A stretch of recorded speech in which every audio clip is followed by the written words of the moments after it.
욥이 여호와께 대답하여 이르되 주께서는 못하실 일이 없사오며 무슨 계획이든지 못 이루실 것이 없는 줄 아오니 무지한 말로 이치를 가리는 자가 누구이니까 나는 깨닫지도 못한 일을 말하였고 스스로 알 수도 없고 헤아리기도 어려운 일을 말하였나이다. 내가 말하겠사오니 주는 들으시고 내가 주께 묻겠사오니 주여 내게 알게 하옵소서. 내가 주께 대하여 귀로 듣기만 하였사오나 이제는 눈으로 주를 배움나이다. 그러므로 내가 스스로 거두어드리고 티끌과 재 가운데에서 회개하나이다. 아멘. 네,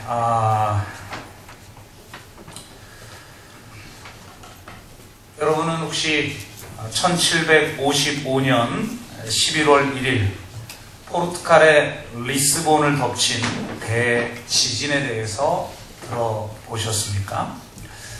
이 리스본은 유럽에서 가장 종교적이고 경건한 도시 중 하나였으며 성결을 추구하는 도시였다고 합니다. 리스본 주민 25만 명 중에 무려 2만 5천 명이 성직자였다고 하니까 시민 10명 중 1명 꼴이 되는 셈이었습니다. 이토록 경건하고 성결한 이 도시에 11월 1일 만성절 아침 리스본 대부분의 인구가 교회에 모여서 예배를 드리고 있던 때 리스본에서 약 100km 지점 밖에서 거대한 지진이 일어나게 됩니다. 그 지진의 여파가 이 리스본에까지 이르게 되는데요. 이 강력한 지진으로 이 리스본에 있는 건물, 주택, 관공서, 교회 이 모든 건물들이 무너져 내렸습니다. 세 번째 충격파는 쓰나미를 동반하여 리스본 다 무너져 내린 리스본을 또다시 덮쳐버림으로 말미암아 많게는 약 6만 명, 이 도시에서만 약 6만 명 정도의 사람들이 목숨을 잃게 됩니다. 이 소식을 들은 전 유럽은 패닉에 빠질 수밖에 없었습니다. 역사가 토마스 캔드릭은 이 리스본 대지진을 가리켜 5세기 로마의 몰락 이래 서구 문명에 가장 큰 충격을 준 참사라 이렇게 설명을 합니다.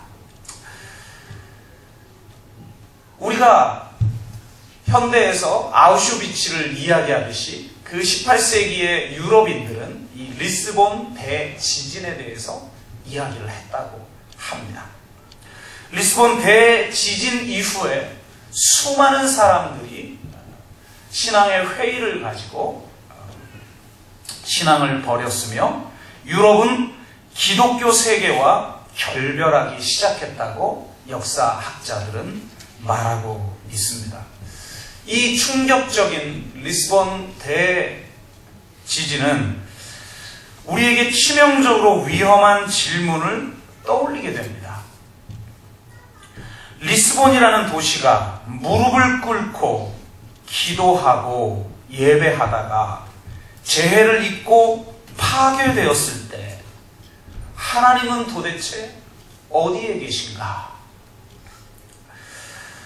이 질문은 우리가 감당하기 힘든 고난을 겪을 때나 세월호 참사 같은 비극을 경험할 때마다 떠올리게 되죠. 이런 질문은 소위 신정론이라는 문제를 야기시킵니다. 종교적인 주장들과 이 삶의 현실을 도저히 조화시킬 수 없을 때 하나님의 존재나 선하심에 대해서 의심할 수밖에 없게 되고, 바로 이런 의심에 대한 변론이 바로 이 신정론이라고 하는 것이죠. 창세기를 다루었지만 오늘은 성찬식이 있는 날이기 때문에 성찬과 관련된 말씀을 준비하려다가 이 신정론의 문제를 다루면서 십자가에 달리신 예수 그리스도를 묵상하는 그런 시간을 가지려고 제가 했습니다. 그런데 이 성찬식 주제로는 이 신정론이라는 문제가 너무 거대한 문제고 너무나 근본적인 문제였어요. 그래서 제가 이거 설교에 다루기에는 너무 거대한 주제를 잘못 건드렸다. 이것을 어제 설교 준비하면서 깨달았습니다. 그래서 12시 넘어가는데도 도저히 설교가 잘 진행이 안 되고 막 분량은 늘어나는 것 같고, 그래서 결론까지 가려다 보면 여기서 이거 빼야 되고 저거 빼야 되고 이거 머리를 짜면서 기도하면서 이걸 준비를 하는데 도저히 준비를 할 수가 없었어요. 그러다가 문득 깨달은 것이 이건 한편으로는 안 되는 것이구나. 그래서 이건 두 편으로 준비해야 되는 것이구나. 이런 지혜를 하나님이 주셔가지고, 하나님이 주신 건지 제가 깨달은 건지 잘 모르겠지만 제가 그런 걸 느끼고 두 편으로 나눠서 이렇게 준비하게 됐습니다. 그래서 본문도 좀 바뀌게 되고 성찬과 관련된 이 십자가에 달리신 예수 그리스도의 의미에 대한 은혜의 말씀을 나눠야 되는데, 어떻게 보면 이 신정론의 문제에 대해서 여러분에게 서론격으로 문제 제기만을 하는 그런 어떤 설교가 될 수도 있을 것 같아요. 그리고 어떻게 보면 좀 서론격이다 보니까 이 십자가의 은혜를 나누는 설교라기보다는 이 신정론에 대한 문제 제기를 한번 짚어보는 그런 시간이 좀 될 것 같습니다. 그래서 이거 정말 준비하다가 새벽 6시까지 제가 말씀을 준비하게 됐는데, 그러다 보니까 이게 만만치 않은 주제를 좀 말씀드리고 시간은 촉박하고 그래서 자칫 어려움이 좀 있을 것 같아요. 이해하는데도 이 신정론의 문제는 너무 어렵고, 그래서 제 나름대로는 새벽에 안 되겠다, 이렇게 설교만 들어가지고는 이해하기 힘드니까 설교 중간중간 제 설교의 내용을 요약하는 PPT를 좀 같이 보시면서 말씀을 좀 나눠야겠다, 이런 생각을 하게 되었습니다. 그래서 PPT도 같이 보시면서 오늘은 좀 그렇게 말씀을 나누겠습니다. 제가 5년 동안 이렇게 해본 적은 처음인 것 같아요. 그만큼 이게 참 만만치 않은 주제를 건드린 것 같습니다. 여러분이 소위 고난 앞에서 내가 도대체 이해 불가능하고 남들에게 설명 불가능한 그런 고통을 경험하고 악을 경험했을 때 도대체 왜 하나님은 이런 고통과 악을 나에게 경험토록 하셨는가에 대한 의문이 들게 되죠. 그러면서 나름대로 해답을 얻으려고 하는 시도, 이것이 누구나 다 신앙인이라면 갖게 된다는 거예요. 그래서 자신의 신앙을 유지하기 위한 이 신정론을 펼치게 되는데, 그 신정론을 펼치다 보면 자연스럽게 우리가 갖게 되는 4가지 명제가 있습니다. 그 명제를 한번 보시죠. 첫 번째는 하나님은 존재한다는 거예요. 두 번째는 하나님은 전능하시다는 거죠. 세 번째는 하나님은 사랑이시며 선하시다. 줄이면 이제 선하다, 이런 것이고, 네 번째는 무고한 고통이 우리 삶에 존재한다는 거예요. 여러분도 그런 경험 종종 하시죠? 네. 이 무고한 고통 앞에서 하나님은 존재하는가? 이런 질문을 할 수밖에 없는데요. 이 4가지 명제를 우리는 각각 받아들일 수 있습니다. 여러분, 하나님이 존재하는 줄로 믿습니까? 하나님이 전능하다라는 걸 믿습니까? 하나님이 선하신 것을 믿습니까? 그런데 우리 삶을 살다 보면 무고한 고통이라고 내가 느끼는 그런 고통이 존재한다라고 하는 것도 여러분 경험하시죠? 그래서 이 네 가지 명제를 우리는 사실로서 받아들일 수 있어요. 근데 뭐가 문제냐? 각각은 내가 인정하겠는데 이 네 가지를 동시에 한꺼번에 내가 고백하기는 어렵다는 거예요. 대부분의 사람들이 예배당에 모여서 하나님을 예배드리는 저 경건한 도시에 대지진이 일어남으로 말미암아 6만 명이나 되는 사람이 죽었는데, 그래서 이 무고한 고통이 존재하는 것처럼 보이는데 하나님은 전능하신가? 하나님은 저것을 막으실 수 있는가? 막으실 수 있다면 전능하신 분이죠. 그럼 전능한 분을 인정한다면, 근데 전능하신데 왜 하시지 않았냔 말이에요? 그러면 하나님은 사랑이라고 말하기 어려워지죠. 또 하나님은 사랑이시기 때문에 저것을 막으려고 했는데 저 무고한 고통의 사건이 일어났단 말이에요. 그러면 하나님은 전능한 것이 아니지 않겠느냐. 그래서 무고한 고통이 존재하는 우리 현실 속에서 저 네 가지 주장을 하기가 어렵다는 거예요. 저 명제들이 서로 충돌한다는 거예요. 그래서 이 복잡한 문제를 데이빗 휴미라고 하는 철학자가 이렇게 정리를 했어요. 악을 막기 원했으나 할 수 없었다면 그는 무능하다. 능력이 있으나 그렇게 하지 않았다면 그는 사악하다. 하나님은 악을 막을 수 있거나 그렇게 하기를 원하셨을까? 그렇다면 도대체 악은 어디에서 오는 것일까? 이 짧은 문장으로 우리가 무고한 고통 한가운데에서 겪고 있는 딜레마를 표현한 거죠. 악을 막기 원했으나 할 수 없었다면 그는 전능한 것이 아니지 않냐. 그분이 전능하다면 왜 하지 않았는가? 그렇다면 하나님은 선하시지 않은 것 아니냐. 이것이 우리가 겪고 있는 근본적인 딜레마죠. 우리가 신앙이 침체될 때마다 우리도 모르게 갖게 되는 딜레마를 데이비드 휴미 이렇게 정확하게 정리해 놓고 있습니다. 그래서 결국 하나님은 무능하거나 아니면 선하지 않은 그런 존재일 텐데, 그런 존재는 필요 없다. 필요 없기 때문에 그런 존재는 존재하지도 않는다. 그래서 결국은 이 네 가지 명제에 대해서 바로 저 질문을 하게 되면 대부분은 무신론으로 빠지게 된다는 거예요. 그래서 우리가 많은 사람들이 무고한 고통을 경험하게 될 때 신앙이 흔들리고 심지어는 교회를 떠나고 하나님을 떠나는 일들이 벌어지게 되는 것이죠.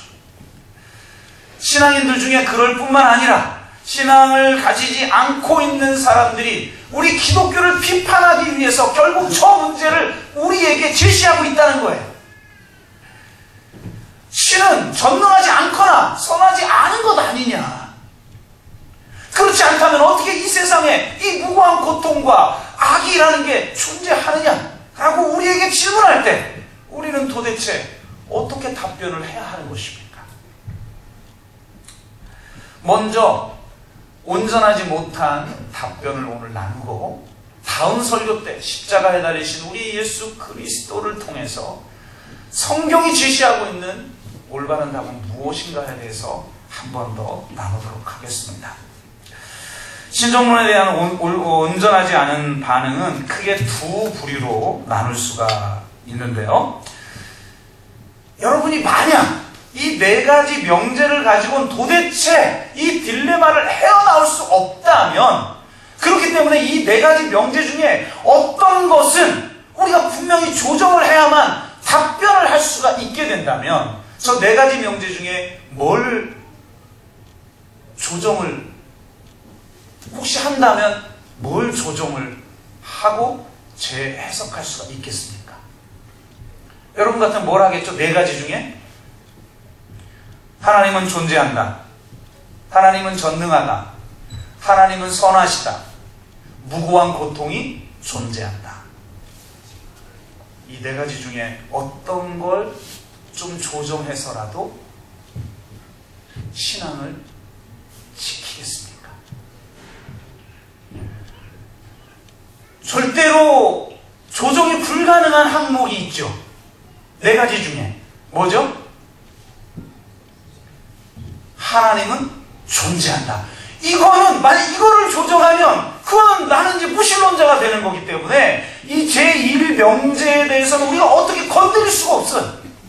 그 다음에 세 번째 명제, 하나님은 사랑이며 선하시다. 이걸 건드릴 수는 없죠. 여러분 한번 상상을 해보세요. 하나님이 전능은 해. 근데 사랑이 아니거나 선하지 않으셔요. 그럼요, 그럼 어떤 일이 벌어지겠어요? 예를 들어서 정신병자 같은 사람이 있는데 무한한 능력을 가지고 있어요. 큰일 나죠. 그러니까 만약 하나님이 전능한데 하나님이 사랑이 아니고 선하지 않다면 이 세상은 지옥으로 변하게 되죠. 그러므로 이 세 번째는 조정이 불가능해요. 그래서 결국은 둘 중에 하나를 조정하게 되는데, 첫 번째 부류는 하나님은 전능하다, 이 부분을 조정합니다. 즉 하나님은 전능하지 않다. 두 번째 부류는 무고한 고통이 존재한다, 이 부분을 조정합니다.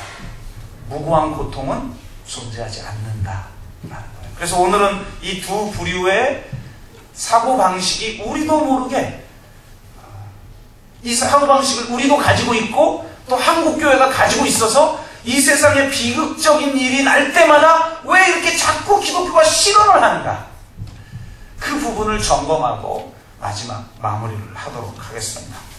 첫 번째 부류를 대표하는 사람은 랍비 해롤드 쿠시너라고 하는 사람이에요.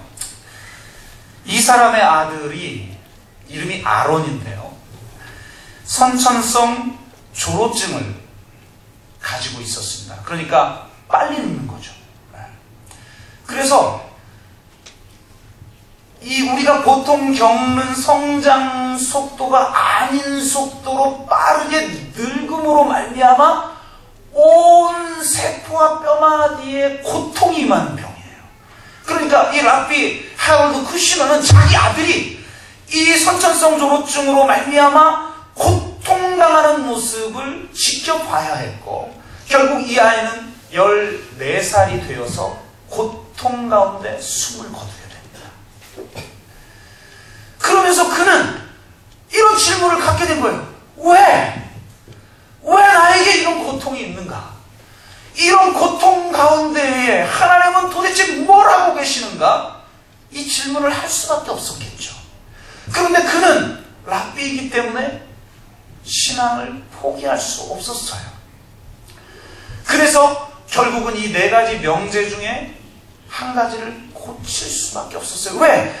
이 명제를 그대로 가지고는 도저히 하나님이 있다고 할 수 없는 거예요. 하나님은 전능하지 않거나, 그러니까 무능력하거나, 즉 선하지 않거나 둘 중 하나가 돼버리면 결국은 신은 없다라고 말할 수밖에 없기 때문에 결국은 뭔가를 하나 조정을 해야 됐던 거죠. 그가 근데 조정을 하려면 여러분 어떤 걸 조정하게 되겠어요?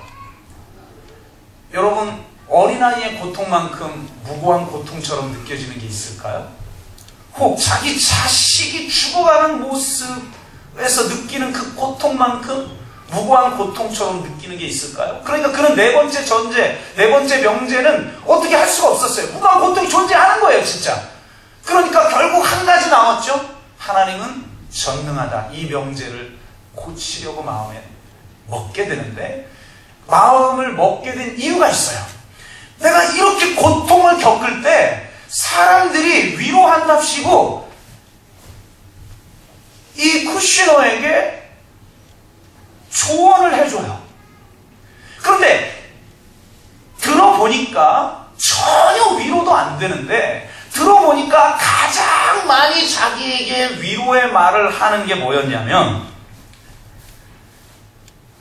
하나님이 당신을 연단하기 위해 고통을 허락하셨다라는 말이었다는 거예요.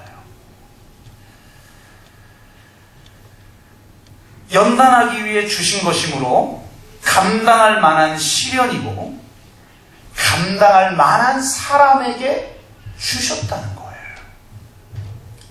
물론 분명히 성경에서 이렇게 말하는 부분도 있기 때문에 우리는 이 말을 전적으로 틀렸다라고 할 수는 없지만, 문제는 이 무고한 고통을 겪고 있는 사람에게 이 말은 위로도 되지 않을 뿐만 아니라 죄책감을 불러일으킨다는 거예요. 만약 내가 차라리 연약한 자였다면, 내가 이 고통을 감당할 만한 자가 아니었다면 내 자식이 죽지 않았을 텐데, 내가 왜 하필이면 감당할 만한 자여서 내 자식이 이 고통 가운데 죽게 만들었을까? 이렇게 더 고통스러워지는 거예요. 이런 말이 도리어 이 무고한 고통을 겪고 있는 사람들에게 더 큰 죄책감을 갖게 만든다는 것이고, 이런 말의 문제점이 뭐냐면, 이게 이제 한국 교인들과 우리들이 아주 심각하게 겪고 있는 오류인데, 이 세상엔 우리가 감당하지 못할 고통도 있다는 겁니다. 그런데 이걸 부인하게 되는 거예요. 모든 문제를 하나님이 당신을 연단하시기 위해서 허락하셨다라고 말해버리면 결국은 감당하지 못할 고통은 존재하지 않는 것이 되어 버린다는 거죠. 그래서 많은 사람들이 이걸 설명할 때 마치 우리를 치료하기 위해서 허락하신 고통과 같다. 우리 병을 치료하려면 치료의 과정 가운데 고통이 없는 치료의 과정이 어디 있겠어요? 그러니까 우리를 치료하기 위해서 허락한 고통과 같다. 마치 내가 의사인데, 부모인데, 내 자식이 고통스럽지만 그래도 치료해야 하기 때문에 고통을 가할 수밖에 없는 것과 같다라고 우리한테 설명한단 말이에요. 그러나 이 세상의 모든 고통이 그런 고통이 아니라는 거예요. 마치 정신병자인 아버지가 뜨거운 다리미로 자기 자식의 얼굴을 치지려고 하는 그런 상황에서 겪는 고통과 같은 고통도 존재한다는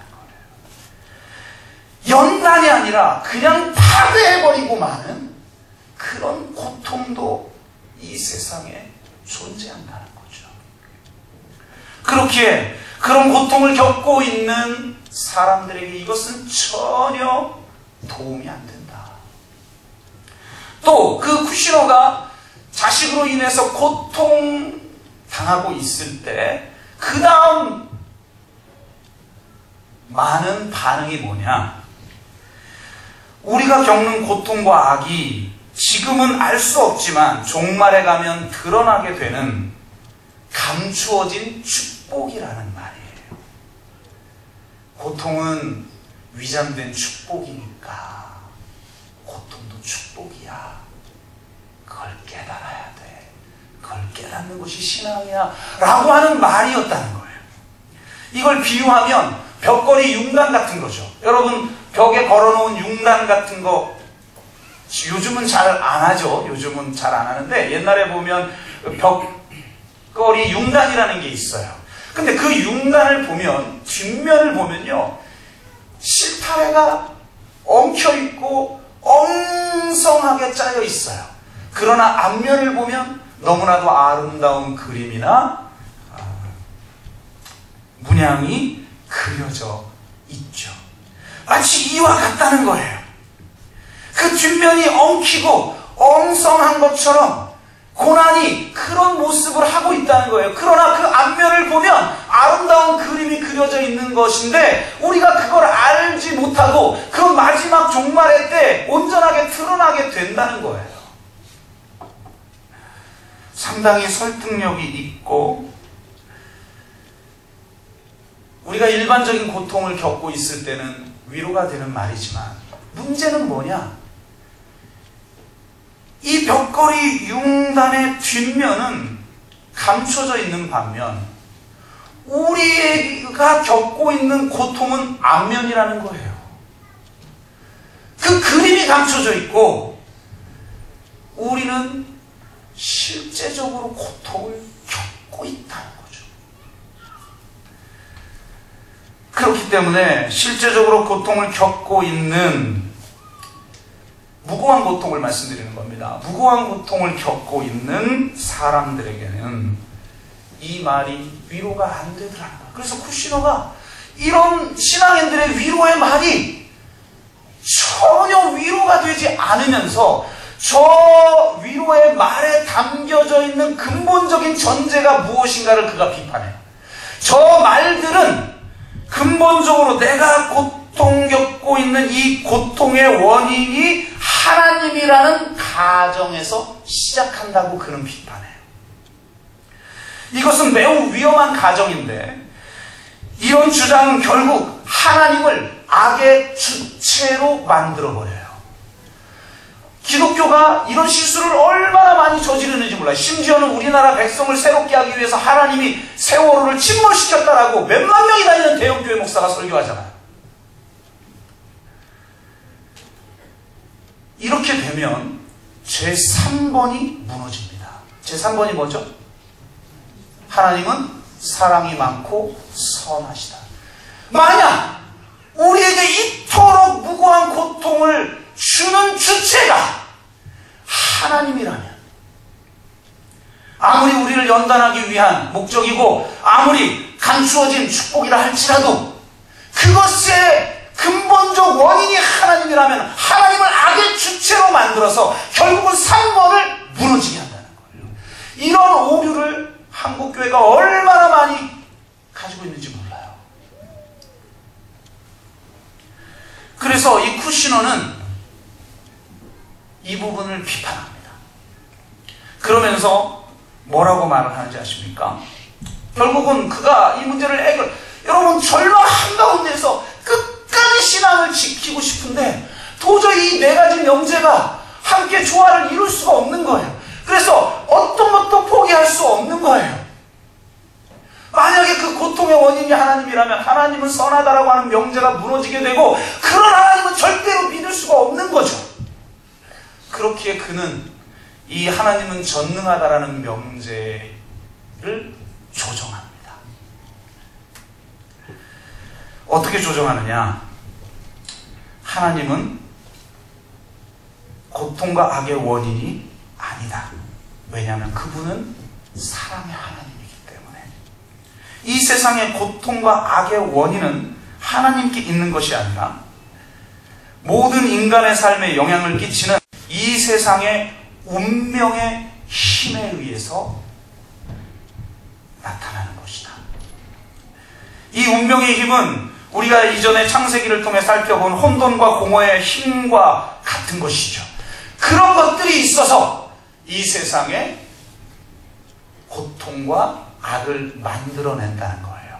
그런데 문제는 그것을 해결할 수 있는, 한꺼번에 해결할 수 있는 능력이 하나님에겐 없다는 겁니다. 하나님이 하실 수 있는, 그래서 따라서 하나님이 이것을 한꺼번에 하실 수 없다면 결국 이 문제를 해결하는 것은 누구에게 돌아오냐면 인간에게 돌아오는 거죠. 그래서 고통과 악의 문제를 해결하는 책임과 능력은 전적으로 인간에게 달려있고 하나님은 인간을 창조할 때 그런 인간으로 창조했다는 거예요. 무의미한 것처럼 보이는 상황에서도 의미를 만들어낼 수 있는 존재로서의 인간을 창조하시고 하나님이 하시는 일은 뭐냐면 너는 그런 존재야. 그걸 깨닫게 하시고 그를 격려하고 용기를 북돋아주고 협력을 진정시키는 메시지를 주는 역할만 할 뿐이다. 여러분, 우리도 모르게 사실은 쿠시너와 같은 생각을 우리도 갖죠. 하나님이 이 세상의 악의 문제를 해결할까? 아니, 해결할 수 있다면 세상이 과연 이럴까? 그러진 않을 거야 라는 우리도 모르게 갖고 있는 생각을 그는 겉으로 드러낸 거예요. 하나님은 사랑의 하나님이기 때문에 우리와 함께 고통당하고 그 고통을 공유하시며 우리가 잘 감당할 수 있도록 설득하고 격려하는 분이다. 그렇게 이야기합니다. 여러분, 이것은 우리 기독교의 답변이라고 할 수가 없죠. 이런 주장은 이 세상을 우주적 이원론으로 만들어버려요. 이 세상에는 선한 신과 악한 신이 있어서 두 신이 싸우는 전쟁터다.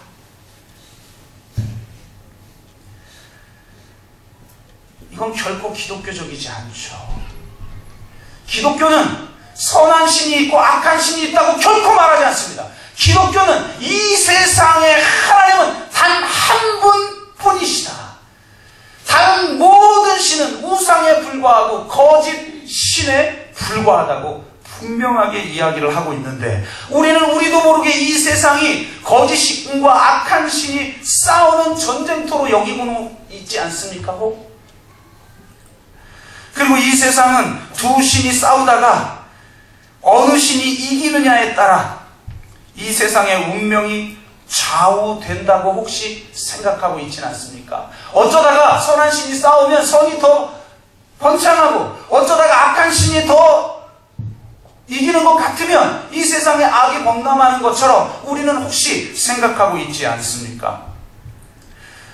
쿠시너는 이렇게까지는 주장하지 않았지만 결국 그의 주장을 밀고 나가면 이렇게 돼버린다는 거예요.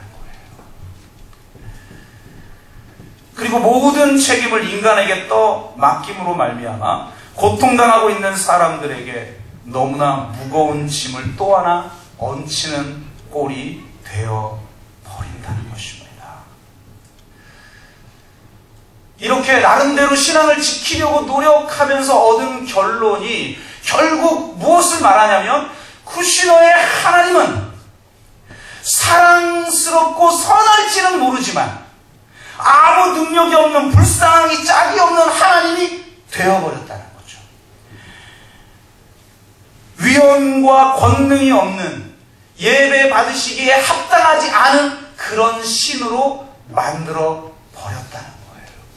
그런데 우리도 모르게 우리도 이런 생각을 무의식적으로 가지고 있는 것이 아닌가. 이것을 한번 점검해 보라는 것이죠. 두 번째 불의의 접근은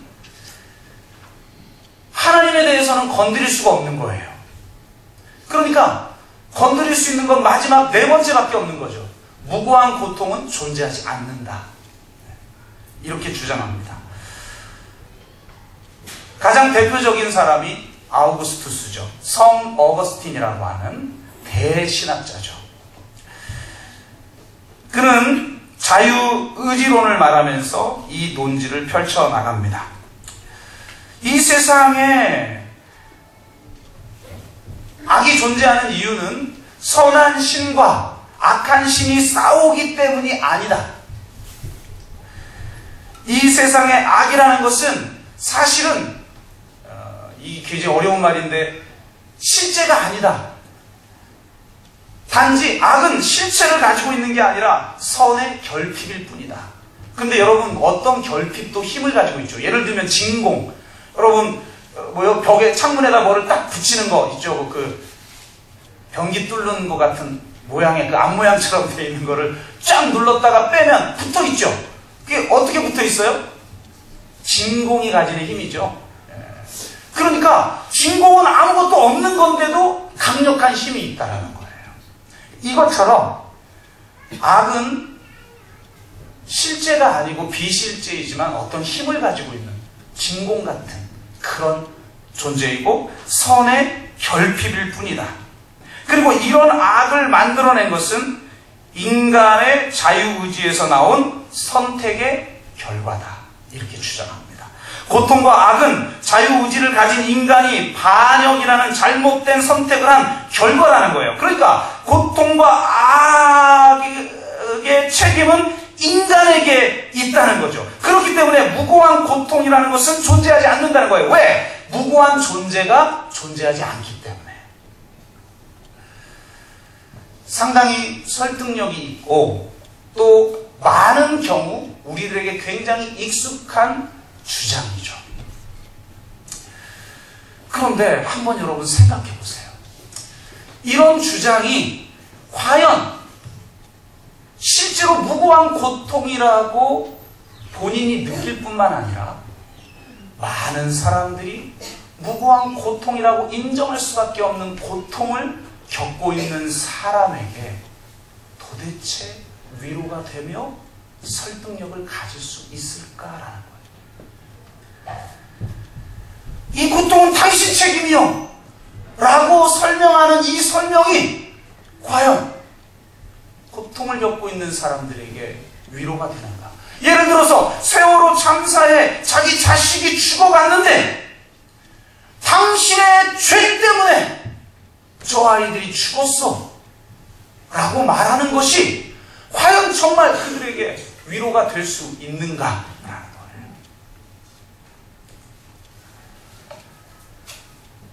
마치 피해자를 가해자로 만들어버리는 논리가 되어버리는 것이 아닙니까? 그리고 결국은 저 비극적인 일에 어떤 원인과 책임을 가리는 일을 못하도록 막는 거짓 논리로 혹 작동하고 있는 건 아닙니까? 그러니까 고통을 겪고 있는 사람이기 때문에 내가 안쓰럽기는 해요. 그런데 그 고통의 책임은 바로 당신 때문이야. 당신의 죄 때문이야. 당신의 자유의지 때문이야. 당신의 잘못된 선택 때문이야. 라고 말하고 있는 논리를 내가 가지고 있기 때문에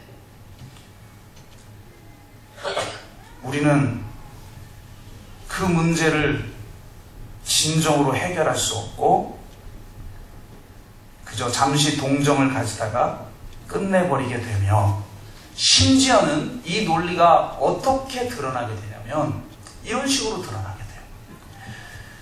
약 31만 6천 명의 사람들이 목숨을 잃은 IT 대지진을 여러분 기억하시죠? 정말 상상도 할 수 없는 비극이죠. 여러분 IT가 얼마나 작은 나라입니까? 네? IT 섬 아시죠? 거기에 쓰나미가 덮쳐서서 31만 6천 명이 죽었는데 그 사건을 대한 미국의 어느 유명 목사가 뭐라고 설교했느냐? IT 지진은 IT 사람들의 죄악으로 인한 것이다 라고 설교를 했어요.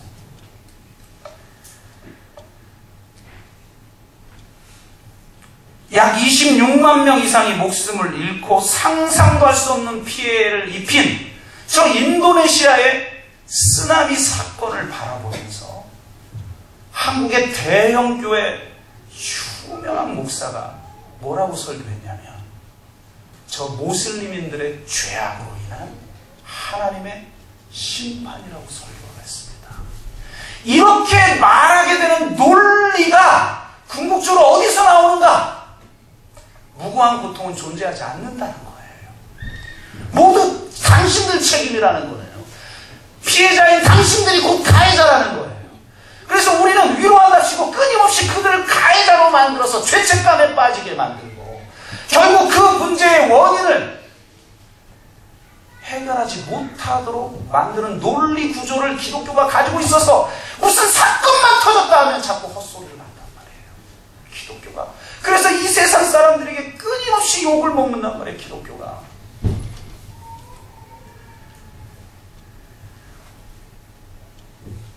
선악과를 따먹는 아담과 하와에게 있어서 어떻게 하나님은 그걸 따먹게 놔뒀을까의 문제는 자유의지론으로 접근이 가능하죠. 하나님은 심지어 하나님 자신을 거부할 자유의지까지 주셨기 때문에 인간이 선악과를 따먹는 걸 막으시지 않으신 거죠. 그러나 이 세상에 벌어지고 있는 모든 고통, 그 중에 특별히 우리가 무고한 고통이라고 할 수 있는 그 고통의 원인도 저 창세기에 있는 한 인간의 잘못된 선택으로 말미암는 것이라고 무조건 말하는 것을 과연 세상 사람들이 여러분 받아들일 수 있는가라는 거예요. 그리고 성경은 분명히 무고한 고통이 존재한다고 말합니다. 시편을 여러분 읽어보세요. 왜 하나님 악인들은 저렇게 형통하며 왜 의인들은 죄 없이 이렇게 고통 가운데 있습니까? 하나님 도대체 뭐하고 계십니까? 이렇게 부르짖는 시편이 수두룩합니다. 성경에는. 대표적인 성경이 욥기죠. 욥을 뭐라고 하나님이 하셨습니까? 당대의 완전하고 의로운 자라. 얼마나 하나님이 인정하셨냐면 사단에게 너 세상 돌아다니다가 욥 봤어? 라고 자랑을 합니까?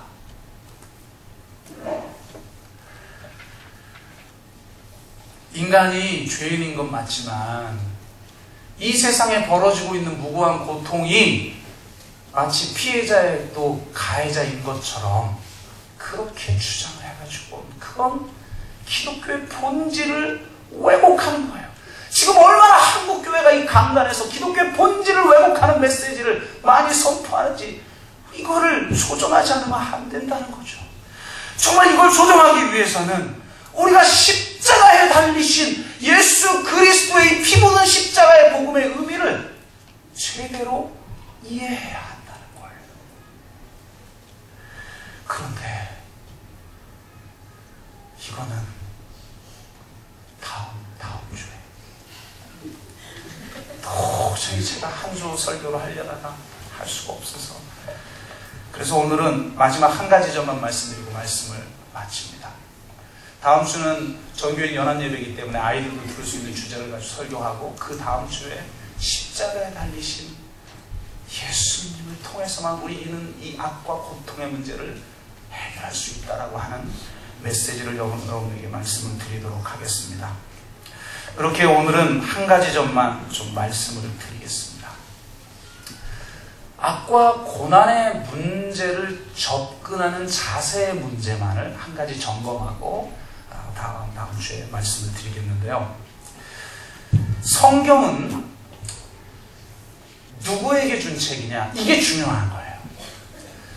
성경은 이 세상에 벌어지고 있는 모든 문제에 대한 객관적인 해설서가 아니에요. 성경은 하나님의 백성에게 주신 말씀입니다.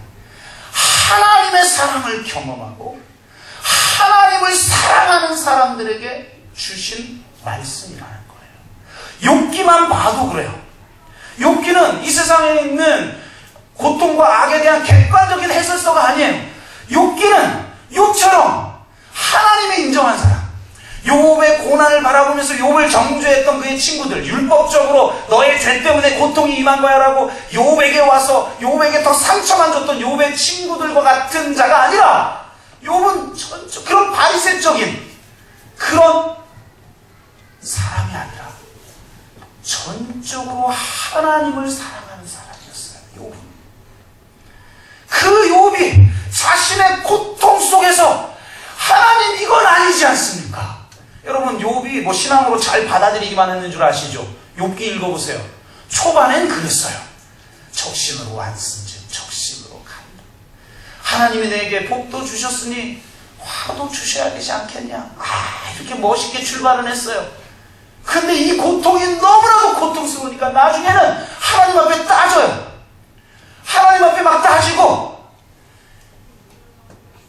자기가 나는 이 고통을 당할 이유가 없다라고 당당하게 하나님 앞에 외칩니다. 그리고 너의 죄 때문에 네가 고통을 겪는 거야 라고 하는 그 욥의 친구들에게 맞서서 항변합니다. 근데 나중에 최종적으로 하나님이 뭐라고 그러셔요? 욥의 친구들이 잘못됐다고 책망하시고 욥이 옳다라고 인정해 주셨죠. 욥기를 보면. 그러니까 바로 하나님을 사랑하는 사람들에게 주신 답변이라는 거예요. 무슨 말이냐면 우리가 이 세상에 실제로 존재하는 고통과 악의 문제를 객관적으로는 해결이 불가능하다는 거예요. 결국 그 객관적이려고 하는 자세 자체가 하나님을 거부하고자 하는 마음에서 나왔기 때문에 궁극적으로 이 네 가지 명제를 조화시키려는 시도를 가지고 접근하면 결론은 무실론에 이르게 될 뿐만 아니라 사실은 내가 이 네 가지 명제를 만들어내고 이렇기 때문에 하나님은 존재하지 않아라는 결론을 만들어내는 것 자체가 내가 이미 하나님을 믿고 싶지 않기 때문에 문제제기를 하고 있는 거라는 거예요. 대부분의 사람들은 하나님을 믿고 싶지 않기 때문에 이런 문제제기를 하는 한 결코 하나님에 대한 하나님을 경험하지 못할 뿐만 아니라 하나님이 제시한 이 성경적 해답을 알기도 이해하기도 어렵다는 거예요. 결국은 하나님을 인정하고 그 하나님의 사랑을 경험하여 하나님을 사랑한 사람들이 하나님이 계신다면 왜 이런 고통이 내게 존재합니까? 라고 외칠 때만 성경의 대답은 나의 대답으로 다가온다는 거예요. 무슨 말이냐? 오늘 이 문장이 굉장히 중요한 폴 틸리라고 하는 신학자가 쓴 문장인데요. 하나님이 질문의 기초가 아니라 무슨 말이냐면 내가 하나님 이 고통은 어떻게 된 겁니까? 하나님이 살아계신다면 어떻게 이런 고통을 내게 허락하십니까? 라고 하는 이 질문에 기초가 되지 않는다면 무슨 말이에요? 이런 질문을 하더라도 하나님은 살아계신다. 하나님은 사람이시다. 나는 그래서 하나님을 사랑한다. 라고 하는 마음이 없는 사람이 이 질문을 했을 때, 즉 하나님이 있는지 없는지 모르겠지만 그 하나님께, 저 대상에게 이 질문을 던질 때 결코 그분께 닿을 수도 없고 해답을 얻을 수도 없다는 거예요. 이것은 마치 부부싸움을 한 부부가 부부싸움을 하고 나서 고뇌하는 것과 같아요. 도저히 이해할 수 없는 거죠. 내가 사랑해서 결혼했고 저도 나를 사랑해서 결혼했는데 결혼을 딱 하고 보니까 이거 인간이 아니야. 도저히 사랑한다는 나한테 할 수 없는 행동을 하는 거죠. 그러니까 처음엔 충격을 받다가 막 고민하기 시작하는데 만약에 이 고민하는 사람이 이런 결론을 내렸다고 한번 생각해 보세요.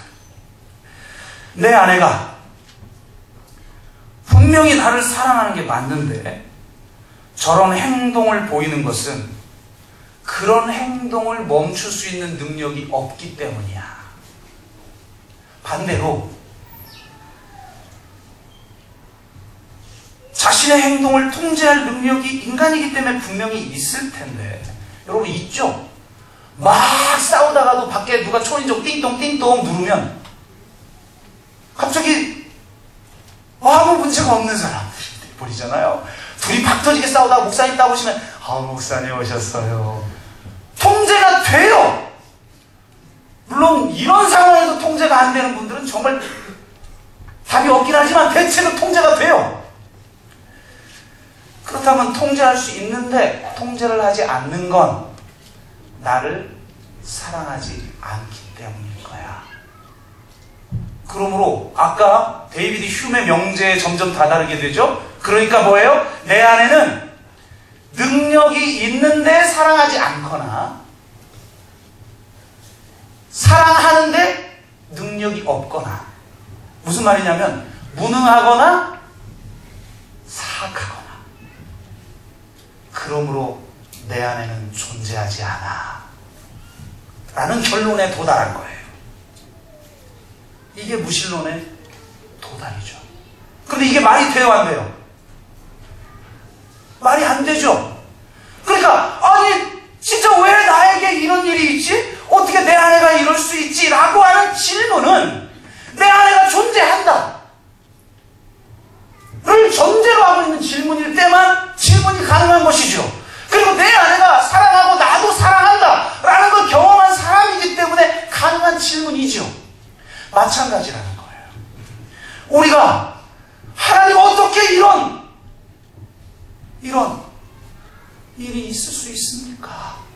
라고 부르짖는 질문은 하나님을 인정하고 하나님을 사랑하는 경험을 하게 될 때만 해결 가능한 것이지, 객관적으로 문제를 해결하려고 하는 접근의 자세로는 결코 도달할 수 없는 영역이라는 거예요.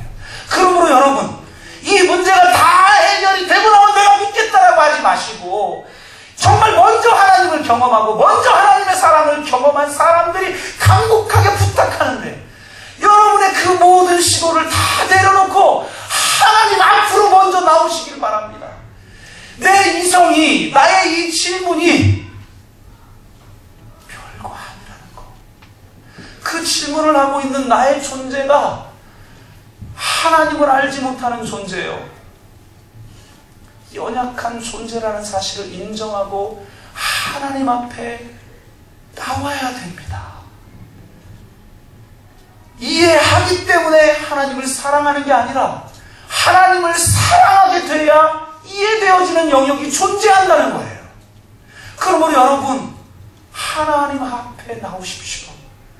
여러분의 문제가 해결이 되지 않고 도저히 내가 받아들일 수 없고 이해할 수 없는 고통 한가운데 존재할지라도 여러분, 하나님 앞으로 나오십시오. 일단 나오십시오. 그분의 사랑을 경험하십시오. 그분을 사랑하게 되십시오. 그렇게 사랑해도 하나님이 계시지 않는 것 같은 비극적인 일을 내 삶에 분명히 경험합니다. 제가 일찍 죽을 수도 있고 내 자녀들이 죽을 수도 있는 게 인생이죠. 그러나 도저히 내가 감당되지 않는 그 상황의 의미를 우리는 깊이 점점 깨달아 가게 됩니다. 이것을 성숙이라고 말하죠. 욥이 하나님께 항변하는 대목이 어마어마하게 나옵니다. 욥기를 읽어보십시오. 그래서 욥의 새 친구와 또 하나의 젊은 친구가 와서 욥을 굴복시키려고 하지만 실패를 해요. 다 실패하고 나서 마지막 이제 40장에서 하나님이 나타나십니다. 그러니까 이 욥의 질문이 뭐였는지를 여러분 기억하셔야 돼요. 욥의 질문은 학자나 무신론자가 한번 신이 없다라는 걸 증명해보기 위한 시도나 혹은 내가 내 지식을 가지고 어떤 지혜를 깨달아보겠다라고 하는 교만한 시도가 아니라 하나님을 향한 기도였어요. 욥의 질문은 곧 기도였다는 거예요. 그래서 시편이 나온 거예요. 시편은요, 고통 한가운데에서 부르짖은 질문이에요. 하나님 뭐예요? 심지어는 한영애 노래도 있더군요. 한영애가 여러분 이런 곡을 부르죠. 잠자는 하나님이여 조율 한번 해주세요. 이 세상의 악을 보니, 저 세월호 참사를 보니 하나님 잠자고 있는 것 같으니까 깨어나서 이 세상을 좀 조율해달라, 이런 노래를 세상에 불러요. 근데 여러분, 이게 시편에 있는 말씀이에요. 그런데 이걸 부르짖는 사람이 누구냐? 하나님을 경험하는 사람, 하나님을 사랑하는 사람이, 하나님을 사랑하기 때문에 내가 의롭게 살려고 하는데 도대체 이 의인에게 왜 이 고통이 다가오는지를 도저히 알 수 없어서 하나님 앞에 질문을 던진 건데, 이런 사람의 질문은 곧 기도라는 거예요. 여러분의 질문이 곧 기도가 되시기를 주의 이름으로 축원합니다. 여러분의 질문이 기도가 되지 않으면 결국은 내 얄팍한 머리로 내가 만들어낸 신, 하나님이라면 이래야 되는 거 아니야? 라고 내가 만들어내는 신을 투영시켜서 하나님을 우상으로 만들어버리고 내가 만든 우상으로 하나님을 거부하게 되는 잘못을 범하게 된다는 겁니다. 심지어는 기독교인들마저 이런 실수를 저지를 수 있는 것입니다.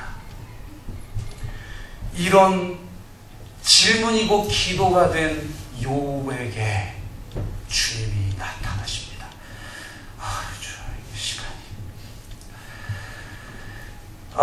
욥에게 나타나서 주님이, 하나님이 뭐라고, 천만일 뭐라고 하시느냐?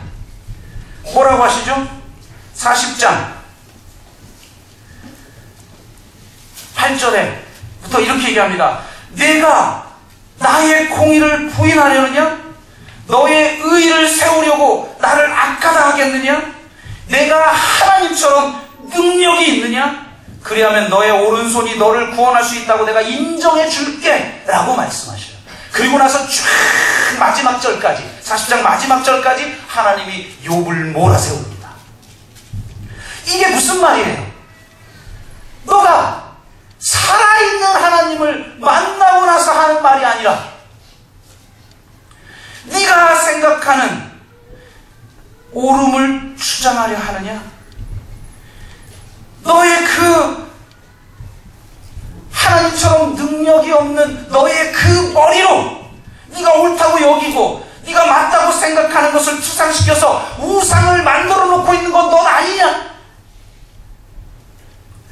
결국 그것은 너 자신을 신으로 만드는 것 아니냐? 네가 하나님 자신보다 하나님을 더 잘 알고 있고 그래서 하나님을 마음대로 규정할 수 있는 존재로 너를 만들려고 하는 것 아니냐? 너를 신이 되게 하려 하지 말고 너 자신을 알라. 설명 불가능한 고통 한가운데에서도 선하고 사랑이 많으신 전능한 하나님을 오직 신뢰하라. 그렇게 지금 욥에게 말씀하고 있는 거예요. 이것은 예수 그리스도께서 겟세마네 동산에서 보여주신 모습이죠. 도저히 내가 이해할 수 없는, 내가 그토록 사랑했건만 자기를 배신하고 수많은 사람들에게 구원을 베풀었건만 자기를 죽이려고 하는 이 십자가 앞에서, 설명 불가능한 이 상황에서, 도저히 내가 이것을 받아들이고 싶지 않고 거부하고 싶은 상황에서도 예수님은 뭐라고 말씀하셔요? 아버지의 뜻대로 되기를 원하나이다. 이것이 진정한 신앙이고 바로 이런 신앙을 갖게 하시려고 하나님이 욥에게 나타난 줄로 믿습니다. 그 하나님의 그 말씀 앞에 욥이 무너집니다. 그래서 오늘 우리가 함께 읽었던 그 본문에서 욥은 내가 그동안 귀로 듣기만 하였사오나 이제 눈으로 주를 배움나이다 고백합니다. 여러분, 이런 역사가 여러분 가운데 있기를 주의 이름으로 축복합니다. 내 머리로 내가 해결이 됐을 때가 아니라 정말 이 하나님을 눈으로 배울 때, 내가 그 앞에 잠옥하여서 내 존재가 아무것도 아닙니다. 내가 마치 하나님처럼 되려고 했던 것을 내려놓습니다. 그러면서 뭐라고 욥이 마지막에 말합니까? 그러므로 내가 스스로 거둬들이고 티끌과 제 가운데서 회개하나이다. 이렇게 고백합니다. 이것을 신학자 스티븐 미첼은 이렇게 번역을 새롭게 합니다. 마지막, 그러므로 내가 스스로 조용하고 내가 티끌에 지나지 않는다는 사실에 위안을 얻겠나이다. 내가 감히 저희 위엄있고 존귀하고 전능하시고 사랑이 마신 하나님 앞에서 내가 이제 조용하겠나이다. 왜요? 눈으로 배웠기 때문에. 그 하나님 앞에서 나는 티끌과 같은 존재에 지나지 않는다는 이 사실이 도리어 도저히 해결 불가능한 이 악과 고통의 문제 앞에서도 나에게 위안이 됩니다. 라고 지금 욥은 말하고 있는 것입니다. 티끌과 같다는 건 무가치하다는 말이 아니에요. 하나님의 피조물이라는 거예요. 그 티끌에서 우리를 지었다는 걸 인정하는 거예요. 이것은 창세기로 우리를 이끕니다. 티끌로 우리를 지었다는 것은 우리를 왕같은 제사장으로 지었다는 거예요. 하나님의 피조물이기 때문에. 그래서 어떤 불가해한 상황에서도 이 하나님의 왕적 소명을 감당하는 왕같은 제사장으로 하나님만을 신뢰하며 내가 충성을 다하겠나이다. 이게 진짜 신앙이라는 겁니다. 이 신앙을 우리에게 알게 하시기를 하나님은 원하십니다. 여러분, 아무쪼록 물론 다음 설교 때 십자가의 의미를 말씀드리면서 이 4가지 명제를 완벽하게 만족시키는 십자가의 사랑이 얼마나 놀라운가를 말씀을 드리겠지만, 그 말씀을 접하는 여러분의 자세가 나는 티끌에 지나지 않사오니 도리어 내가 이 사실로 인해 위안을 얻게 하소서. 하나님 앞에 내 모든 걸 내려놓고 당신만을 경외하길 원합니다. 그렇게 고백하는 저와 여러분 되시기를 주의 이름으로 축복합니다. 제가 잠깐 기도합니다. 하나님 감사합니다. 십자가의 의미를 다 나누지 못했지만 우리가 신앙을 갖기 위해서 잘못된 해답을 가지고 살기 때문에 이 세상에 겪는 고통의 문제를 대해서 잘못된 방식으로 우리 기독교가 계속 반응하고 내 자신이 계속 반응한 것은 아닌지를 살펴보게 하시고, 이제 이 고통과 악의 문제를 해결하기 위한 우리들의 자세가 욥처럼 내가 그동안 귀로만 들었으나 내가 눈으로 배웠나이다 인정하게 하시고, 내가 이제 티끌에 지나지 않는 그런 존재와 같아 도리어 그것으로 위안을 얻습니다라고 인정하며 이 하나님 앞에 나의 모든 것을 무장해제하고 당신의 능력을 경험하고 싶습니다. 당신의 사랑을 경험하고 싶습니다. 그런 마음으로 나아가는 우리 모두가 되게 하여 주옵소서. 감사드리며 예수 그리스도의 이름으로 기도드리옵나이다. 아멘.